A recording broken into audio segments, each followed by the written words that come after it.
ಆತ್ಮೀಯರೇ ಎಲ್ರಿಗೂ ನಮಸ್ಕಾರ. ಇವತ್ತಿನ ಒಂದು ಪ್ರಾಡಕ್ಟ್ ಮತ್ತು ಮೆಡಿಸಿನ್ ಬಂದುಬಿಟ್ಟು ಒಂದು ಕೀಟೋ ಮೆಡಿಕೇಟೆಡ್ ಸೋಪ್ ಬಗ್ಗೆ ಮಾಹಿತಿಯನ್ನು ತಿಳಿಸ್ಕೊಡ್ತಾ ಹೋಗುತ್ತೆ. ಕೀಟೋ ಸೋಪ್ ಸೊ ಈ ರೀತಿ ನಿಮಗೆ ನೋಡಲಿಕ್ಕೆ ಸಿಗುತ್ತೆ. ಇದರಲ್ಲಿ ನಿಮಗೆ ಒಂದು ಸಣ್ಣದು ಸಿಗುತ್ತೆ, ದೊಡ್ಡದು ಸಿಗುತ್ತೆ. ಇದರ ಪ್ಯಾಕೇಜಿಂಗ್ ಬಂದ್ಬಿಟ್ಟು ಸ್ನೇಹಿತರೆ ಈ ಒಂದು ₹126 ಈ ಒಂದು ಸೋಪ್ ನಿಮಗೆ MRPಯಲ್ಲಿ ಸಿಗುತ್ತೆ. ಮತ್ತು ಅಂದ್ರೆ ಇದು ನಿಮಗೆ 50 ಗ್ರಾಮ್, ಈ ಸೋಪ್ 50 ಗ್ರಾಮ್ ಬಿಟ್ಟರೆ 100 ಗ್ರಾಮ್ ಸಿಗುತ್ತೆ. ಇದು ಬಂದ್ಬಿಟ್ಟು MRP ನಿಮಗೆ 50 ಗ್ರಾಮಿಗೆ ₹126 ಆಗುತ್ತೆ. ಸೊ ಇದು ತಯಾರು ಮಾಡಿರ್ತಕ್ಕಂಥ ಒಂದು ಕಂಪ್ನಿ ಬಂದುಬಿಟ್ಟು ಒಂದು ಮ್ಯಾನರ್ ಆರ್ಗ್ಯಾನಿಕ್ಸ್ ಪ್ರೈವೇಟ್ ಲಿಮಿಟೆಡ್ ಅನ್ನುವಂಥದ್ದು ಕಂಪನಿ. ಸೊ ಈ ಒಂದು ಕೀಟೋ ಸೋಪನ್ನು ತಯಾರು ಮಾಡಿದ್ರೆ, ಸೊ ಇದನ್ನು ಓಪನ್ ಮಾಡೋಣ. ಸೊ ಒಳಗಡೆ ಏನಿದೆ ಅಂತ ಎಲ್ಲ ಚೆಕ್ ಮಾಡೋಣ. ಸೊ ಓಪನ್ ಮಾಡಿದ್ಕೊಳ್ಳಿ ಈ ರೀತಿ ಮತ್ತು ಒಂದು ಕವರ್ ಸಿಗುತ್ತೆ ನಿಮಗೆ. ಒಂದು ಸೋಪನ್ನು ಈ ರೀತಿ ಪ್ಯಾಕನ್ನು ಮಾಡಿದರೆ ಕೀಟೋ ಸೋಪ್ ಅಂತ. ಒಳಗಡೆ ಒಂದು ಸೋಪ್ ಇರುತ್ತೆ. ಈ ರೀತಿ ಅದನ್ನು ಪ್ಯಾಕೇಜಿಂಗ್ ಮಾಡಿದರೆ ಈ ರೀತಿ ಇದರ ಒಂದು ಪ್ಯಾಕೇಜಿಂಗ್ ಆಗಿರುತ್ತೆ. ಮತ್ತು ಏನು ನಿಮಗೆ ಒಂದು ಒಳಗಡೆ ಯಾವುದೇ ರೀತಿಯ ಒಂದು ಪೇಪರ್ ಲೀಫ್ಲೆಟ್ಸನ್ನು ಕೊಟ್ಟಿಲ್ಲ ಸ್ನೇಹಿತರೆ. ಒಟ್ಟಾರೆಯಾಗಿ ಈ ಒಂದು ಸೋಪ್ ಬಂದುಬಿಟ್ಟು ಸ್ನೇಹಿತರೆ, ಸೊ ಇದರ ಒಂದು ಯೂಸಸ್ ಬೆನಿಫಿಟ್ಸನ್ನು ನಾವು ಹೇಳೋದಾದ್ರೆ, ಇದು ಕೀಟೋ ಸೋಪ್ ಬಂದುಬಿಟ್ಟು ಅದಕ್ಕಿಂತ ಮುಂಚೆಗೆ ಇದರಲ್ಲಿರುವಂಥ ಇನ್ಗ್ರೀಡಿಯೆಂಟ್ ಏನಂತ ನಾವು ನೋಡ್ಕೊತಾ ಹೋಗಿದ್ರೆ, ಸೊ ಇದರಲ್ಲಿ ಇನ್ಗ್ರೀಡಿಯೆಂಟ್ ಬಂದುಬಿಟ್ಟು ಸ್ನೇಹಿತರೆ, ಇನ್ಗ್ರೀಡಿಯೆಂಟ್ ಅಂದರೆ ಕೆಟಕಾನಜೋಲ್ ಇರುತ್ತೆ ನಮಗೆ. Composition ಕೆಟಕಾನಜೋಲ್ 2% wait. ಸೊ ಇದರಲ್ಲಿ ನಿಮಗೆ ಒಂದು ಕೆಟಕಾನಜೋಲ್ ಸೋಪಲ್ಲಿ ಸಿಗುತ್ತೆ.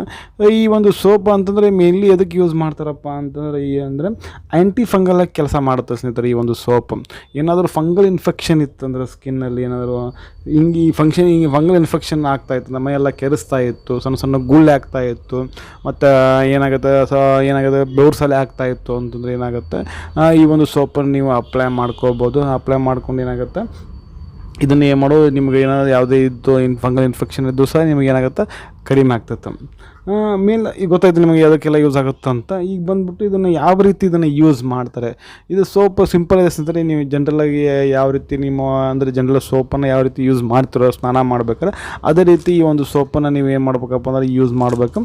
ಅದೇ ನಾವು ಒಬ್ಬರೇ ಯೂಸ್ ಮಾಡಬೇಕು. ಯಾರು ಅದನ್ನು ಯೂಸ್ ಮಾಡ್ತಿರ್ತಾರೋ, ಯಾರು ಫಂಗಲ್ ಇನ್ಫೆಕ್ಷನ್ ಅಥವಾ ಒಂದು ಇನ್ಫೆಕ್ಷನ್ ಆಗಿರ್ತದೋ, ಈ ಸ್ಕಿನ್ ಇನ್ಫೆಕ್ಷನು, ಅವ್ರಿಗೆ ಮಾತ್ರ ಈ ಒಂದು ಸೋಪನ್ನು ಯೂಸ್ ಮಾಡಬೇಕಾಗತ್ತೆ. ಮತ್ತು ಅವ್ರು ಸೋಪ್ ಯೂಸ್ ಮಾಡಿದ್ಕೂಲ ಮತ್ತು ಇದನ್ನು ಪ್ಯಾಕ್ ಮಾಡಿ ತೆಗೆದಿಡ್ಬೇಕಾದ್ರೆ, ಮತ್ತು ಇದು ಸೋಪನ್ನು ಮತ್ತು ಬೇರೆ ಯಾರು ಯೂಸ್ ಮಾಡ್ಕೋಬಾರ್ದು ಅಂತಂದರೆ ಒಬ್ಬರೇ ಮಾತ್ರ ಈ ಒಂದು ಸೋಪನ್ನು ನೀವು ಯೂಸ್ ಮಾಡಬೇಕಾಗತ್ತೆ ಸ್ನೇಹಿತರು.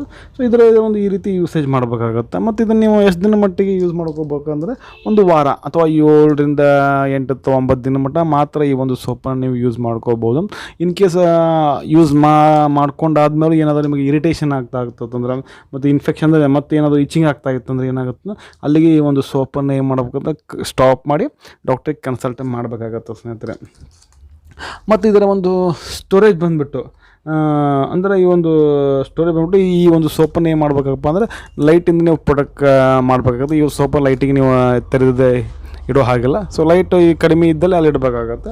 ಮತ್ತು ಈ ಒಂದು ಸೋಪನ್ನು ನೀವು 25°C ಒಳಗಡೆ ಈ ಒಂದು ಸೋಪನ್ನು ನೀವು ಏನು ಮಾಡಬೇಕಾಗತ್ತೆ ಅಂದರೆ ಅಲ್ಲಿ ಸ್ಟೋರೇಜನ್ನು ಮಾಡಬೇಕಾಗತ್ತೆ. ಆ್ಯಕ್ಚುಲಿ ಈ DHC ಕೊಟ್ಟಿರ್ತಾರೆ ಅಂತಂದ್ರೆ 25°C ಅಂದರೆ ಅದಕ್ಕಿಂತ ಹೆಚ್ಚಿಗೆ ಇಟ್ಟರೆ ಏನಾಗುತ್ತೆ, ಸೋಪ್ ಮೆಲ್ಟ್ ಆಗೋ ಸಾಧ್ಯತೆ ಇರೋದ್ರಿಂದ ಅದರ ಒಳಗಡೆ ಒಂದು ರೂಮ್ ಟೆಂಪ್ರೇಚರ್ 25°C ಇದ್ದರೆ ಬೆಟರ್ ಅಂತ ಹೇಳ್ತೀನಿ.